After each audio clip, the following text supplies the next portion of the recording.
सुख संसार में नहीं मेरी मां। शरीर का संबंध संसार से है, आत्मा का संबंध परमात्मा से है, और मैं शरीर नहीं मैं आत्मा हूं। यदि यथार्थ सुख चाहते हो तो भगवान के बन जाओ। नाथ मैं आपको कभी भूलू नहीं, हे श्रीमन्नारायण मैं आपको कभी, मैं उनका अंश हूं। पर विडंबना तो देखो, एक शेर का बच्चा गीदड़ों के झुंड में मिल गया, और गीदड़ों के झुंड में मिलकर वो भी गीदड़ों के संग रहने लगा, गीदड़ों की तरह व्यवहार करने लगा, खाने लगा, उन्हीं के संग सोए, उन्हीं के संग जागे, उन्हीं के संग रहे, उन्हीं को अपना बाप समझे, उन्हीं को माता। एक दिन शेर आया और शेर ने देखा कि मेरा कोई अपना आदमी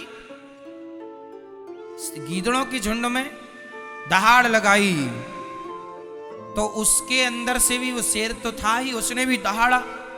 शेर ने बुलाया, यहां तू शेर का बच्चा है, गीदड़ों के झुंड में क्या कर रहा है?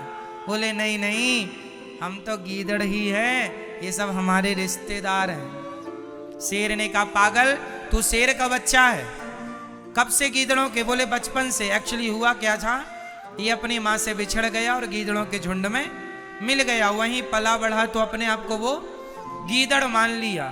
उसी प्रकार तुम सब शेर के बच्चे हो, परमात्मा रूपी शेर के, लेकिन गीदड़ों के झुंड में मिलने से आप अपने आप को गीदड़ समझ रहे हैं। मैं गीदड़ हूं।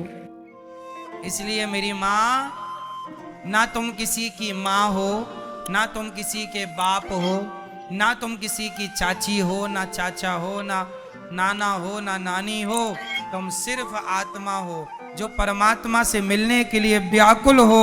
वो तड़प जाग जाए तो मिलना भी होए, पर विडंबना तो ये है तड़पता ही नहीं आदमी। पत्नी के लिए रो रहा है, परिवार के लिए रो रहा है, भगवान के लिए नहीं रोता।